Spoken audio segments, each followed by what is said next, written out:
It's exactly 5 o'clock here on KSQD Santa Cruz 90.7 FM. We're online at ksqd.org.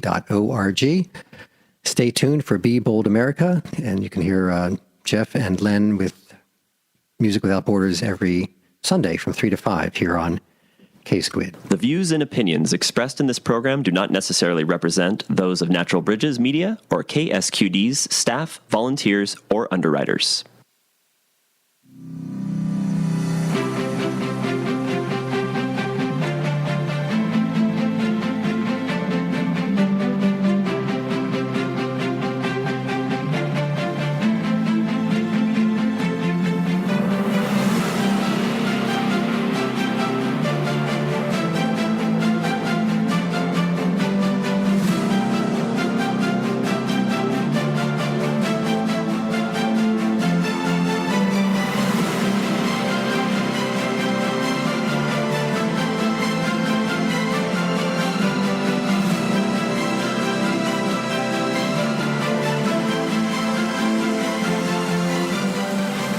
Hello. My name is Jill Cody, and welcome to Be Bold America. Be Bold America is a live, bi-weekly talk show for those who are motivated to step out with the bold actions necessary to begin reuniting this country and save our democracy. Be Bold America is for those who want to understand the unique challenges ahead and who want to learn more about what they can keep doing, stop doing, and start doing to save our democratic republic. Our future depends on it. Our program today, The Corporate Coup d'etat. The movie, The Corporate Coup d'etat, takes a complex political and historical theme and brings it to life. It creates a powerful cinematic experience that explains how President Trump is the result of failed neoliberal globalist policies and a corporate coup d'etat in which corporations and billionaires were able to gradually take control of the political process in the United States and elsewhere. The film follows independent journalists, including Chris Hedges, Philip Martin, Sarah Jaffe, Matt Taibbi, and Lee Fong, as they expose government and corporate deception and show how democracy first began selling its soul to big corporations. Soon, we'll be speaking with the movie's executive producer, Jeff Cohen. We have big things to do. But first, I'd like to introduce today's in-studio guest, Dr. Ronnie Lipschutz. Ronnie is a professor of politics at University of California, Santa Cruz. He teaches and writes about energy, resources and social sustainability, global politics and sociology, politics and popular culture, and the surveillance society. He is the author and co-author and editor and co-editor of numerous books and articles. In addition, Dr. Lipschutz now has his own radio program on KSQD called Sustainability Now. Welcome to the program, Ronnie. Welcome. Thank you, Jill. It's good to be here. Well, you were my very first in-studio guest when Be Bold America started, so welcome back. Well, I'm glad to be back. Our bold and special expert guest who's been waiting patiently on the phone is a distinguished activist, media professional, and movie producer. Jeff Cohen is a media critic, lecturer, and founding director of the Parks Center for Independent Media at Ithaca College, where he was an associate professor of journalism. He founded the Media Watch group, Fairness and Accuracy in Reporting, also known as FAIR, or you can reach them at fair.org, in 1986, and co-founded the online activist group rootsaction.org in 2011. Jeff has co-produced documentary movies such as the one we're going to be discussing today, The Corporate Coup d'etat, and All Governments Lie. He is the author of the book, Cable News Confidential, My Misadventures in Corporate Media. Jeff has been a TV commentator at CNN, Fox News, and MSNBC, and was senior producer of MSNBC's Phil Donahue primetime show until it was terminated 3 weeks before the Iraq invasion. Last but not at all least, his columns have been published online at such websites as HuffPost, Common Dreams, and Truth Out, and in dozens of dailies, including USA Today, The Washington Post, The Los Angeles Times, The Boston Globe, The Atlantic Constitution, and the Miami Herald. You may learn even more about Jeff at jeffcohen.org. That's Cohen, jeffcohen.org. Thank you for joining us today, Jeff. What a pleasure it is to have you on the program. Hey, it's great to be with you. I've been reading your great book, America Abandoned, and boy, it seems to be the book on which our movie, The Corporate Coup, was based, but I didn't know about your book until you sent it to me a few weeks ago. It's tremendous. Thank you so much for saying that. Well, I thought your movie was tremendous. I think I watched it 3 times, and it's a very important movie you created, just imperative for everyone to see, and it's right there on the homepage at First Run Features. Is that correct, Jeff? Yes, firstrunfeatures.com. Or if you want to go the corporate route, it's also on iTunes for rent or purchase. It's on Amazon for rent or purchase. But firstrunfeatures.com is where I direct people to go, and it's on their homepage. Well, I would encourage people after they hear our discussion to purchase a copy so they do have a in-home showing for friends and family. But thank you for your kind words on my organizing tool. It's a great organizing tool. Activists have been using this. Good, yes. And thank you for your kind words on my book. They mean a lot. And here we are on different coasts, but we're simpatico in knowing what we're facing. Jeff, I'm going to start with a compound question. And first, why did you make the documentary, The Corporate Coup d'etat? What message and actions do you want viewers to take away after watching it? And also, if you could answer, are we living in a feudal corporatocracy?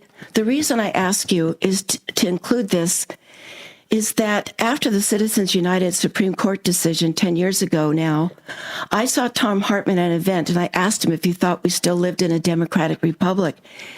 And he said no, and that he thought we had become a feudal corporatocracy. What do you think, Jeff, about why you made the documentary and the message and actions, and are we living in a feudal corporatocracy? I think we made the movie because we know that this material is available from columnists, from authors in books. And there's something special about a 90-minute documentary that you can really give people a jolt if they come into someone's home or they go into a movie theater or they just watch this alone at home. There's something, in a 90-minute experience, you can learn the whole history of how a handful of giant corporations have taken control of U.S. politics and the U.S. economy. And, it's not just a history lesson, our movie, The Corporate Coup d'etat. It's also, the devastating impact of living in an oligarchy, living under oligarchy. The devastating impact, whether you're a black resident of Camden, New Jersey, or a former union steelworker in Youngstown, Ohio. We took our cameras to both of those places, interviewed working-class people, the kinds of people that don't get on corporate mainstream TV very much, and we talked to them about what they've been experiencing, the real victims of the corporate takeover of our country. So, we show the history and we show the impacts of the corporate coup d'etat. The message is simple. The message of the movie is simple. It's that our democracy has been totally undermined by oligarchy. The two things are not compatible.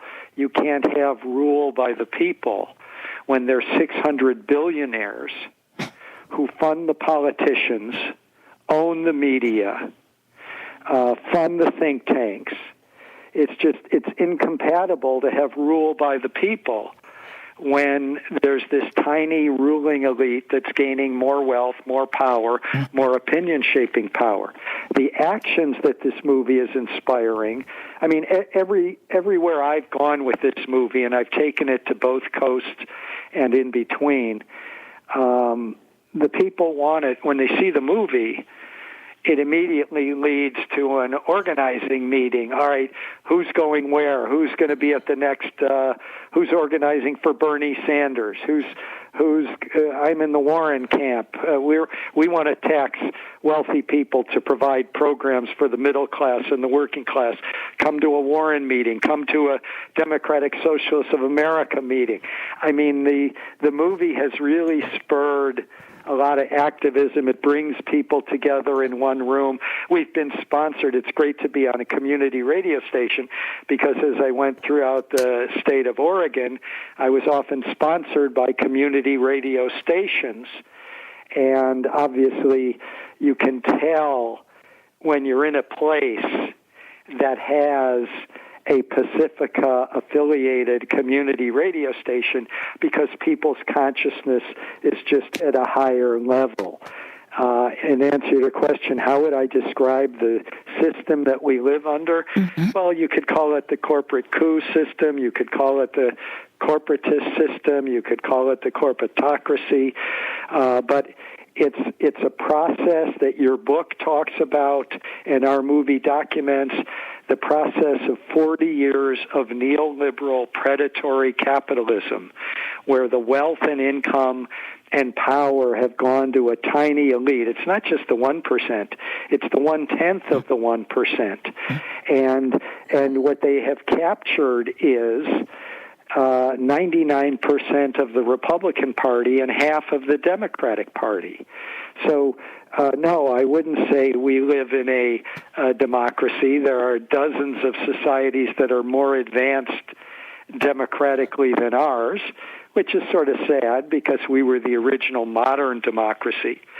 But no, we have to rebuild democracy, and you can only do that if you take power from the corporate governing elites.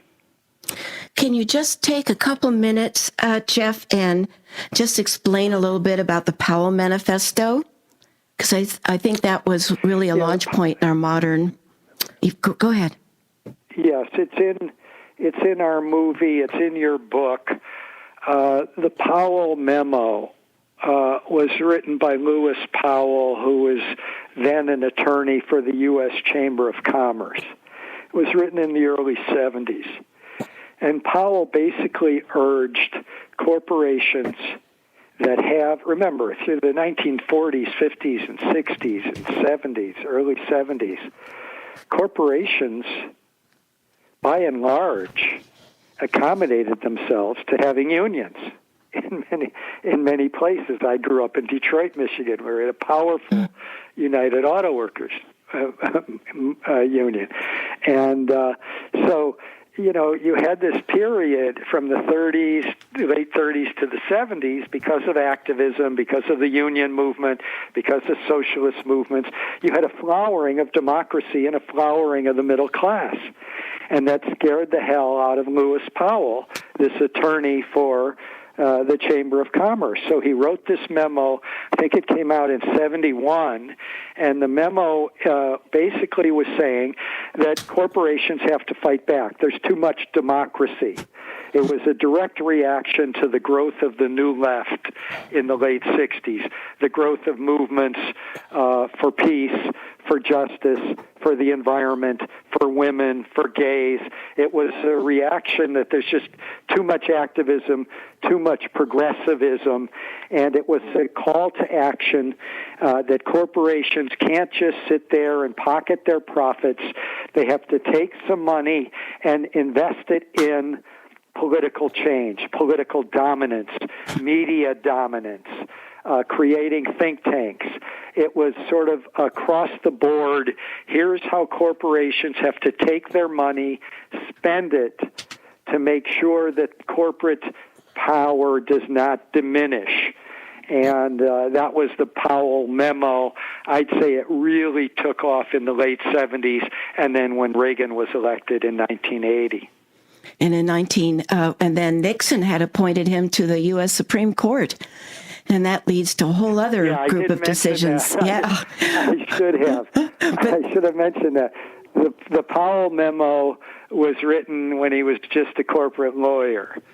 And it did not surface until after Nixon put him on the U.S. Supreme Court. Exactly. So, and if the memo had surfaced prior, there's no way Lewis Powell would have made it onto the Supreme Court. But he got appointed to the Supreme Court, and then the Powell memo became public information. We'll return just in a moment to our special guests, Jeff Cohen and Dr. Ronnie Lipschutz, in a minute. First, tune in to KSQD Monday evening at 6 p.m. for Climate One, produced by the Commonwealth Club.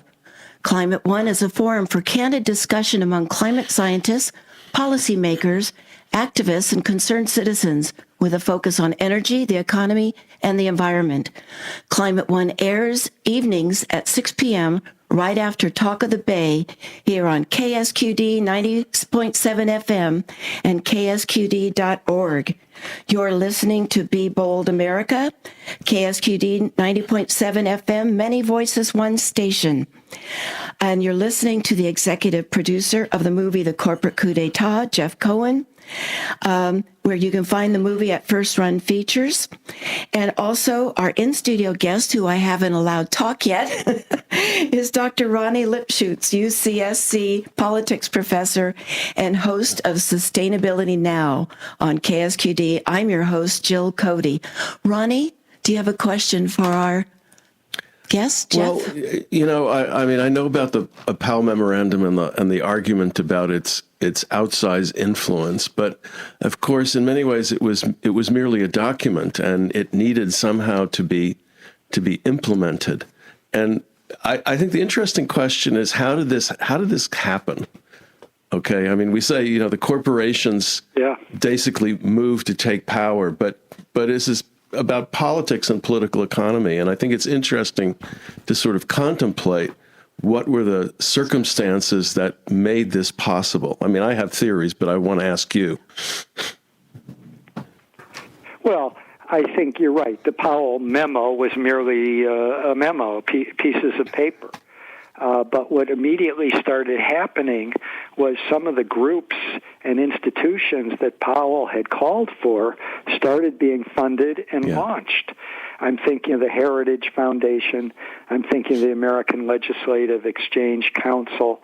These are all corporate-funded groups aimed at using the political system, using in many ways, mobilizing the Christian evangelicals to become sort of shock troops for the corporate agenda. And you had funders, and Jill in her book, America Abandoned, identifies a number of the early funders immediately responding to the Powell memo. People like the Coors family, and then the Koch brothers, the Koch family.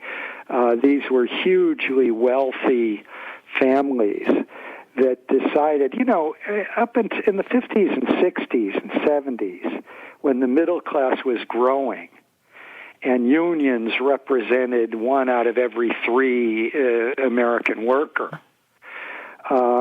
What rich people did with their money is they, set up a charity, or they'd fund an art gallery, art museum.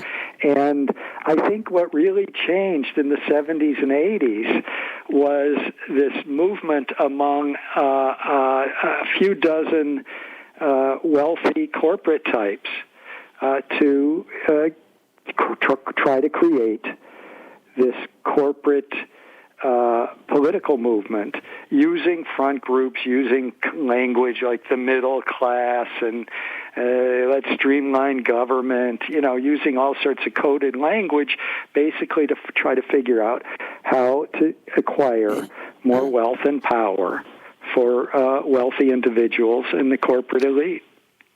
I tell my students as a rule of thumb that if you're really good and you're playing a game, you can win on the basis of runs scored. But it's much better to be able to shape the rules of the game. And if you can shape the rules of the game, you can win before you ever start playing. And it does seem to me, especially now with the Trump administration, you see this in spades, that what corporations have basically been able to do, which they did, of course, before the 1970s, but after that, they've really been able to sort of get in there and lobby. And places like the Heritage Foundation and Cato and ALEC provided legislators with this sort of, material and arguments about how this form of capitalism, which is no longer competitive capitalism, but oligarchic capitalism, was so much superior. And of course, the whole sort of speculative economy, all of these things sort of come out of that idea that, it's much better to make the rules than it is to follow the rules. Well, Jeff, right in your movie, who was the first name of Saul? He even said democracy is secondary. John Ralston Saul. Say it again, please. I'm sorry. Yeah, John Ralston Saul. Yeah. Right. He said democracy is secondary product of free enterprise. That's exactly what I think Ronnie's talking about. Right. Well, certainly now. Right. Yeah, I think that what Ronnie's saying is hitting the nail on the head. That what they did was they rewrote the rules for their own interests, and once the rules changed, and they had their hands on all the levers that make the game go.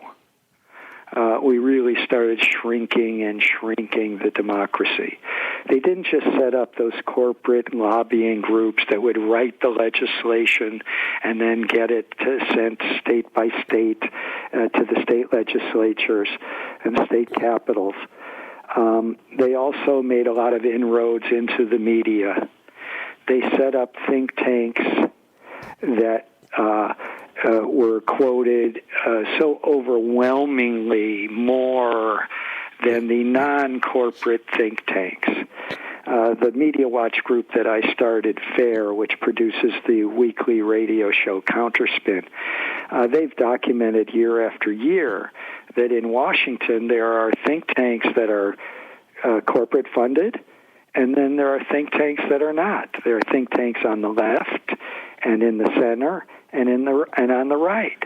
And in study after study, FAIR has shown that the think tanks that get quoted over and over in mainstream media, whether it's NPR or PBS or NBC or New York Times or Washington Post, are indeed these corporate-funded think tanks that extend from the center to the right, and the progressive think tanks that stand up for environmental interests, for workers' interests, for consumers' interests.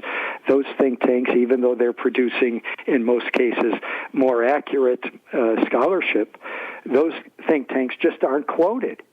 And part of that is the corporate dominance of the media. Not only are the media owned by a handful of giant corporations, but the news is sponsored by these giant corporations, including NPR and PBS, which are supposed to be public networks. In other countries, they have truly public broadcasting. In our country, even public broadcasting has been corporatized with all the donations. And when FAIR has done study after study of NPR and PBS and have shown that the same narrow center-to-right corporate spectrum of experts and sources that are quoted in commercial media, they're the same ones quoted on public TV and in public radio. That it's what I call the General Electric to General Motors spectrum. It's a corporate spectrum. Some of them are Democrats, some of them are Republicans, but they're all corporate, or they don't get into regular rotation in mainstream media. Well, one of the things that your your documentary showed me and taught me was, because I don't get on to the East Coast very often, but the concept of sacrifice zones. Can you explain to our listeners what sacrifice zones are? Yeah, sacrifice zones, it's a key part of the movie, and we use two examples, Camden, New Jersey, and Youngstown, Ohio area.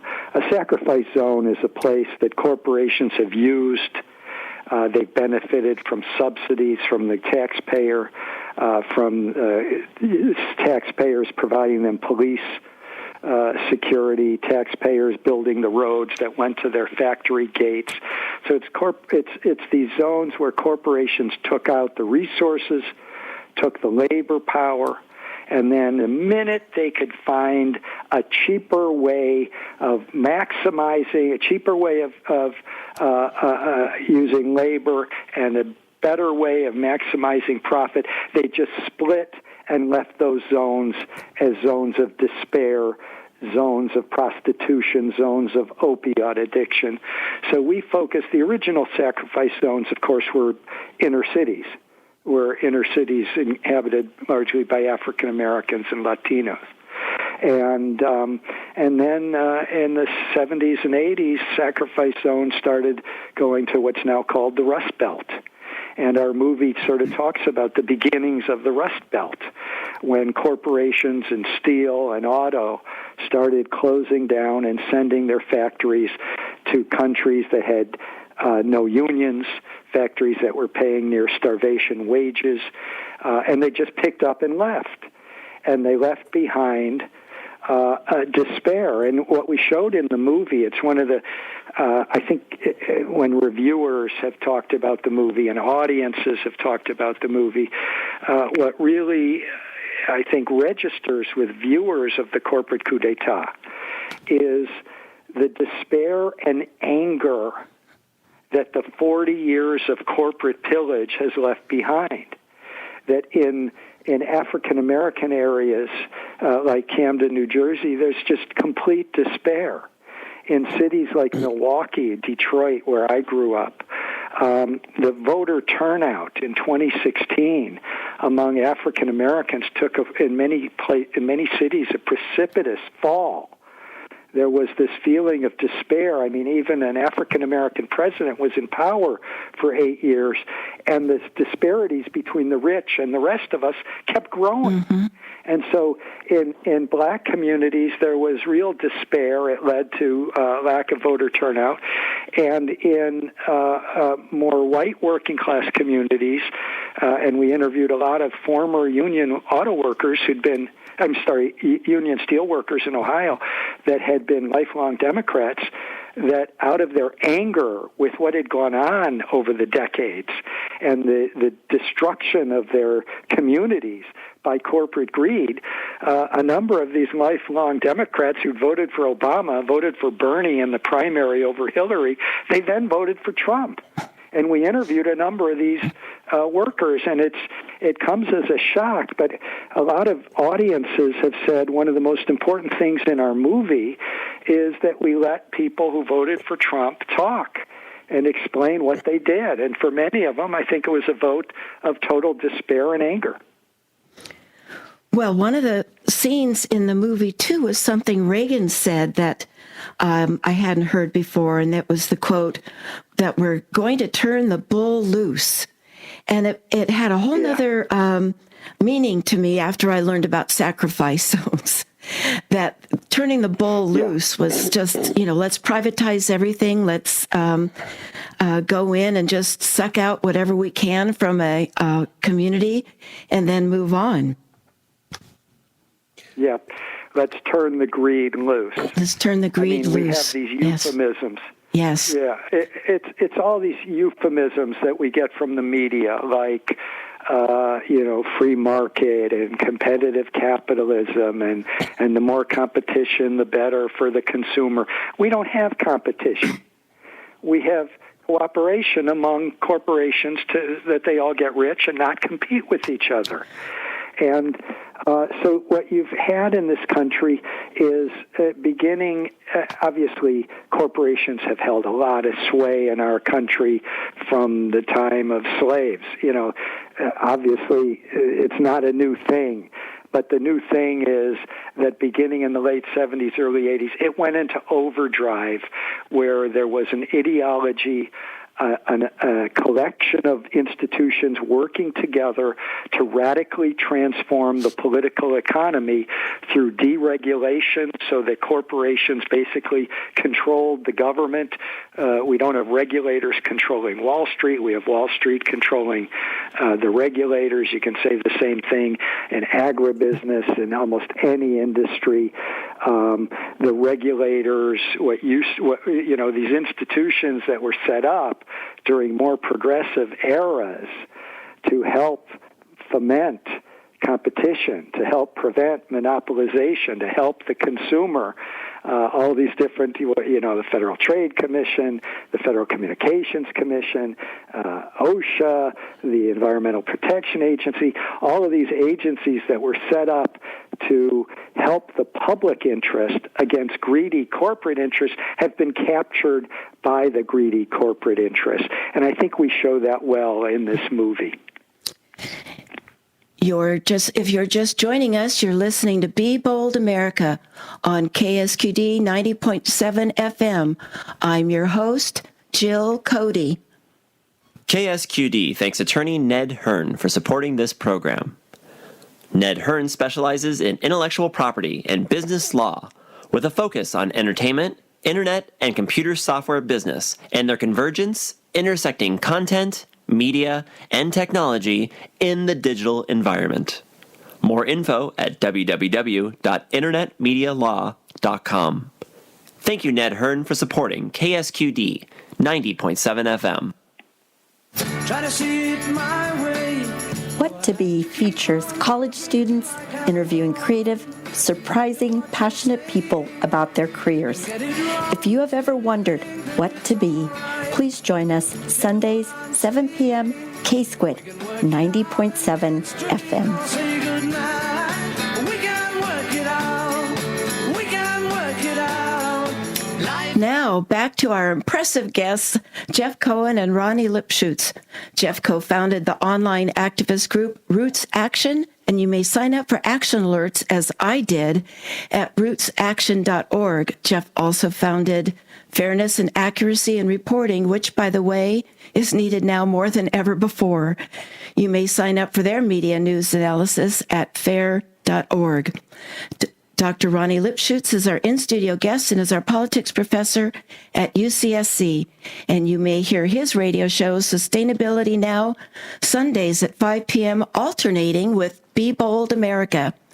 So, Ronnie, do you have a question for our guest? Again, it's more of an observation, and that is that accompanying all of this has been a sort of, I don't know exactly what to call it, but a change in social psychology, that the idea of acting together, acting collectively, of course, has been greatly discredited in the political arena, right? And the idea of individual choice, which is so critically important in market propaganda, becomes sort of diffused throughout the society. And I think about Burger King and Have It Your Way as being the, early articulation of you don't have to worry about anybody else except yourself. And that, of course, plays right into the hands of corporate power, which is highly aggregated. And so the rest of us are just, schlemiels out there, basically watching out for ourselves and never thinking about society at large. And voting then becomes much more of a sort of a market-based operation than one that has a lot to do with politics. So it's not just a matter of the corporations aggregating power. It's also a matter of creating the psychological conditions to disempower the public at large. Well, there was a point, I think it was Cornel West, who said that the fundamental threat, this was in Jeff's movie, the fundamental threat was cultural division. Well, it's more than just cultural division. I mean, that's important, right? But it's this whole idea of, the self as a center of entrepreneurship and a source of human and personal capital, right? That we become little corporations unto ourselves in a way. And that is real. I mean, I do the same thing, in teaching, which is probably not a great thing to do, but it's really very much part of the sort of contemporary worldview. Jeff? Yeah, you guys have put a lot of food for thought out there. Cornel West refers to the divide and conquer, which is how corporations have often maximized, or governing elites, ruling elites have maximized their power by dividing, working class people by race and gender and religion and nationality. But I think Ronnie is talking about something that's really crucial, which is basically market propaganda. That there was this push beginning decades ago to get us to think of ourselves not as citizens in a democracy, but to think of ourselves as atomized, isolated consumers who can have a great life because we have all this choice. As Ronnie said, have it your way, Burger King. And so there's been, I think, television is almost a 24/7 propaganda system, from the commercials to the programming. And it's basically to encourage us to see ourselves not as citizens, but as consumers. And you might remember Margaret Thatcher, the corporatist Prime Minister of England, when she was asked, well, what about society? She says, there's no such thing as society.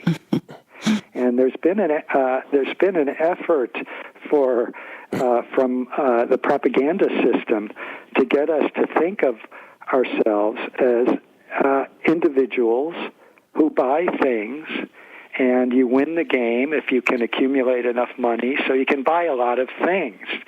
And what irks me when I say that the corporate elite, the corporate ruling class, the corporatocracy, the corporate coup, that they control 99% of the Republican Party and half of the Democratic Party, it's usually, that's not the kind of thing you will ever hear said on MSNBC, CNN, or Fox News.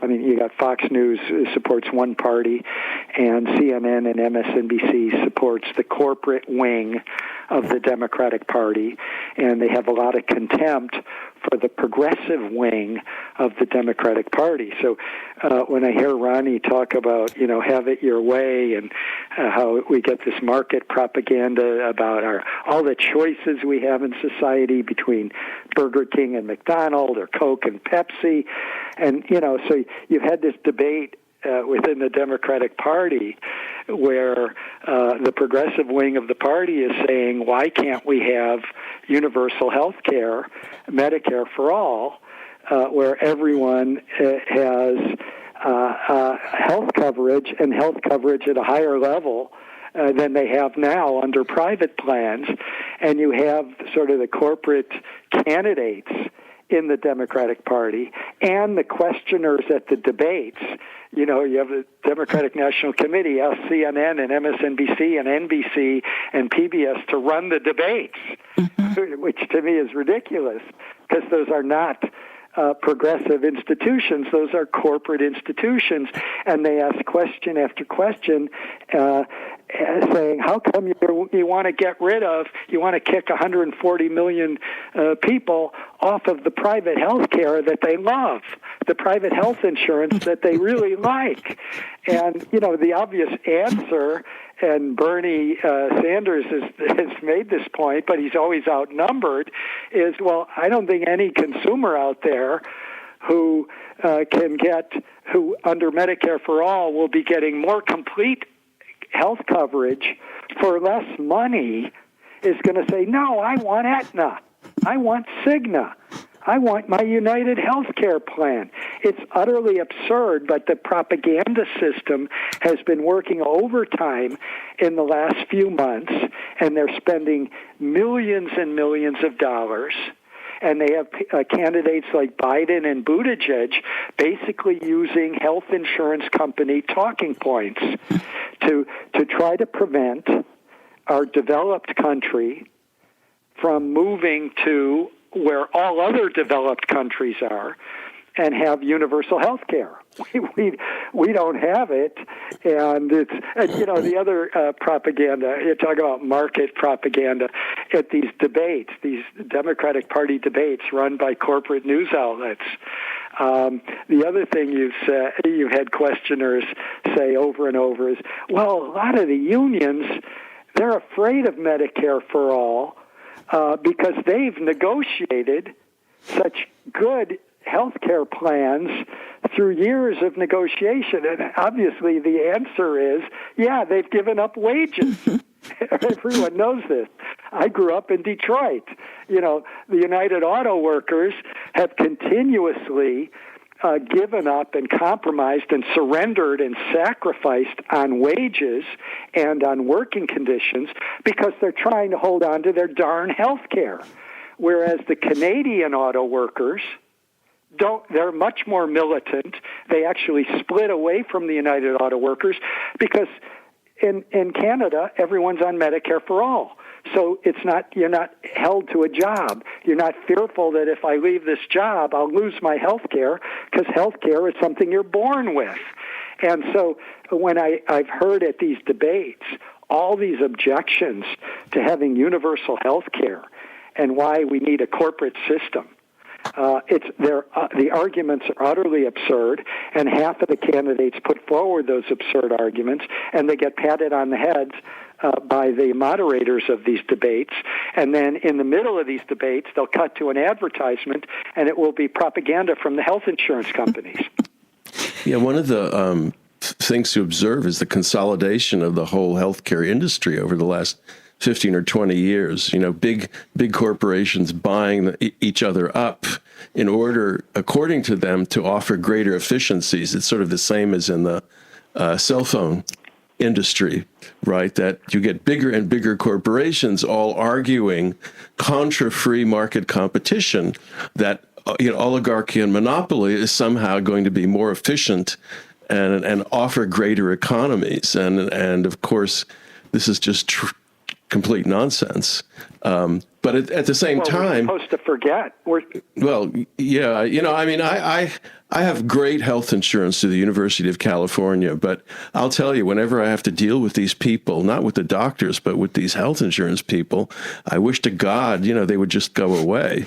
So it is kind of strange, right? I think that's it. Well, yeah, I just... You're raising some interesting points that we're supposed to forget that decades ago, the propaganda of why capitalism in the United States was so great is it provided so much competition.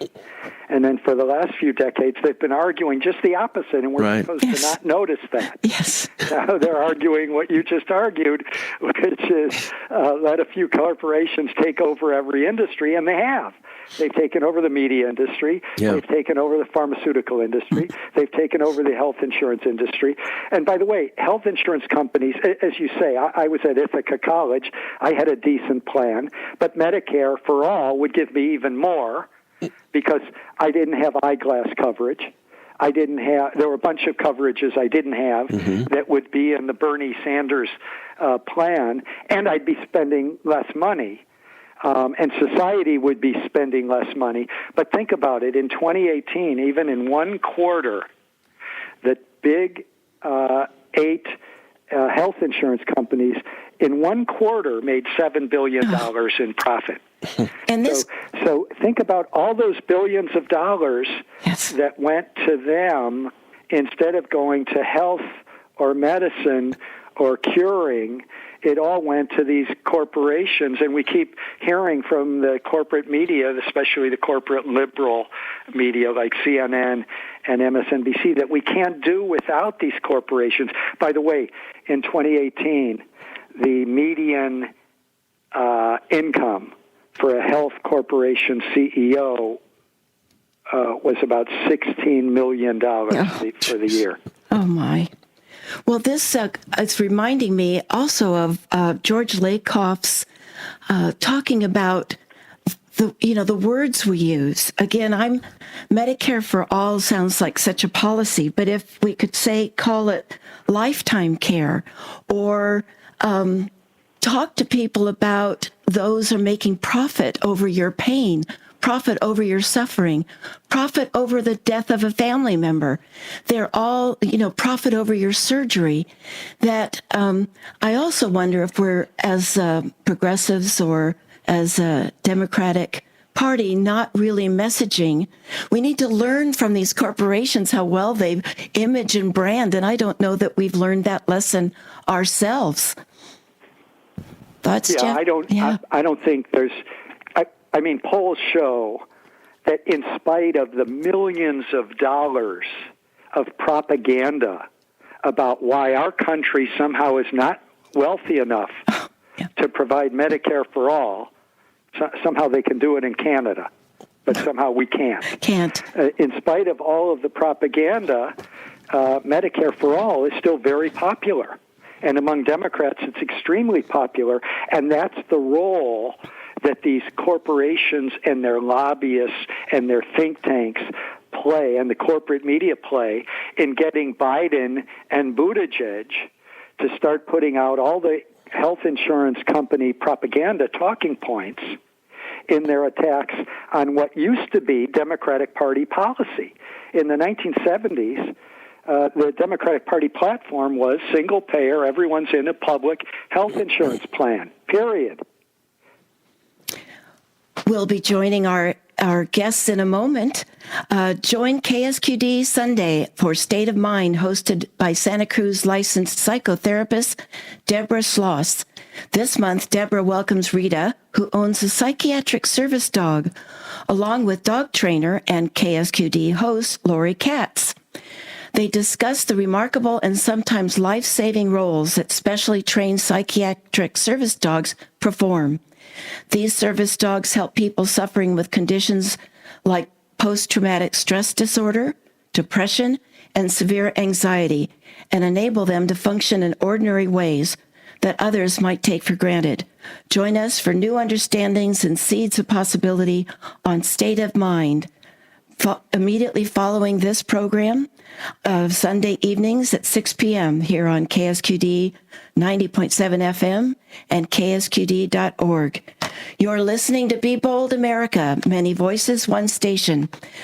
I'm your host, Jill Cody, and we're speaking with two bold activists, Jeff Cohen at jeffcohen.org and executive producer of Corporate Coup d'etat, and Dr. Ronnie Lipschutz, USCS politics professor and host of Sustainability Now.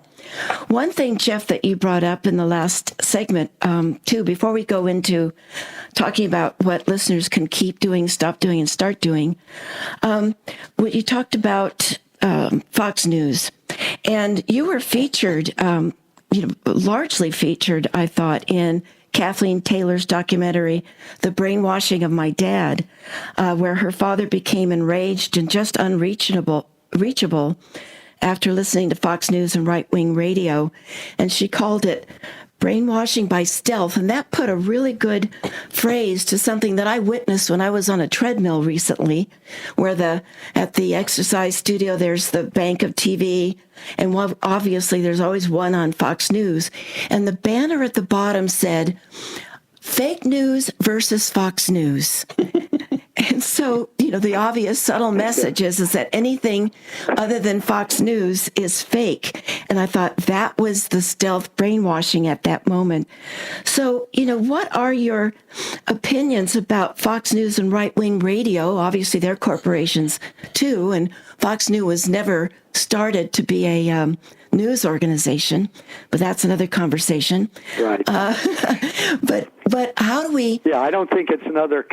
I don't think it's another conversation. I mean, if you remember, and we, after the Powell memo, around the time of the Powell memo, Roger Ailes, then working for Nixon, wrote another memo about the need for GOP TV. Yes. And so, it's part of this free market, the movement toward predatory capitalism and corporate power and unbridled corporate greed and the weakening of government oversight, Fox News is a big player in that. And I was actually on the air every weekend for the first 5 years of Fox News, so I was able to see it from the inside. And I still do watch it every day because I think it's the best way to keep track of what Trump is going to do next is to watch Fox News. But you did raise a really important documentary that I encourage people to watch. I'm one of the experts interviewed, and I was a consulting producer, is Brainwashing of My Dad. It was excellent. It really is an important movie. Yeah, and the director is Jen Sanko. Oh, I thought it was Jen's okay. dad. Okay. No, Jen Sanko.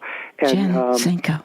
Jen, she's coming out with a new book expanding on the movie, but it's a very valuable movie. I've heard Tom Hartman praise it repeatedly, Brainwashing of My Dad. It's just the power of right-wing media, not just Fox News, but also talk radio, to grab especially white males who might feel anxieties about changes in society and just encourage those white males to get angrier and angrier at the people that are causing them the problems. Who are they? Oh, it's the liberals, it's the feminists, it's the socialists, it's the, immigrants. It's the immigrants, it's the Muslims, it's the unions, everyone except those who really have power in our society, which is big corporations. So talk radio and Fox News are really important in the several decades drive toward increasing power of corporations over the rest of us. So is there for our listeners, when it comes to Fox News, is there a keep, stop, start in there? When they have somebody in their family that's watching Fox News?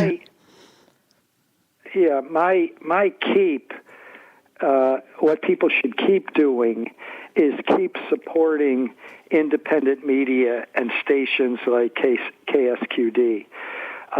It's really crucial that a station like this, which does not have a corporate owner, does not have corporate sponsorship, it's really important that people keep supporting it. And the way you support independent media isn't just by listening.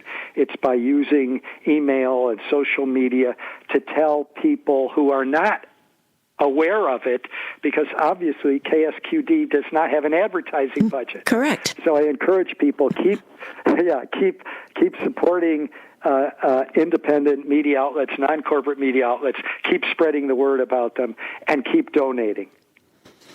And on our subjects that we've been talking about in the corporate coup d'etat, do you have some other keep, stop, starts that people need to deal with for fighting corporations? A start would be, let's go to start. A start would be, it's not enough that people are skeptical of Fox News, and I hope they're skeptical of MSNBC, CNN, NPR as well. Mm-hmm. What I encourage people to start doing is become a media activist. And when you see something that's biased, when you see a panel that's all corporate and there is no progressive point of view, when you see bias in your local newspaper, get active and fight back and challenge corporate media propaganda and corporate media bias. And the best way to start doing that is to do it collectively. So I encourage people to go to the website fair.org. That's the Media Watch group I started in 1986. You can go on fair.org and just give them your email and and that's all you need to give them. And you will start being able to challenge media bias and media exclusion and corporate media propaganda in an organized way. And another group that does that is that challenges and fights corporate media bias and corporate media censorship is the online activism group that I helped start, which is called rootsaction.org, rootsaction.org. And if you go on that website and give your email and your zip code, will help you do a lot of mobilizing online that includes a lot of activism to try to challenge corporate media bias. That is really excellent. One thing, too, is for people to understand what false equivalency is, too, as they're watching any news station. I saw it a lot. My second book is called Climate Abandoned, and for years I've been watching and participating in the climate fight, and you would see one person who was explaining what the climate crisis or what climate change is, and then one person who was a denier and say it wasn't happening. Yet one person was representing 97 scientists and the other was representing maybe 3. And, or people will say everyone does it, or all politicians do this, or what are your thoughts about really sensitizing people on false equivalency? Yeah, it's, again, if you become a fair.org activist, you'll be seeing that all the time. They'll be calling that to your attention. I think NPR and PBS play that role. I do too. That they are so intent on not being accused of being liberal or liberal biased that they go out of their way to, when some right-winger has done something utterly atrocious, they go out of their way to exaggerate something that a liberal has done or a progressive has done that's 1/10 as bad or egregious or blatant, and elevate that into an equivalent because they have this balance norm. And it's, as a journalism professor, it drove me crazy because when you impose a false balance on a reality that is not balanced, you're distorting the story. You're biasing your news reporting. And I think that happens at NPR and PBS and a lot of other liberal stations. Yes, and I wanted to thank you for your kind words on community radio. Did you know that Snyder in Michigan had his, what were they called, executive managers that went in and shut down the elected city councils?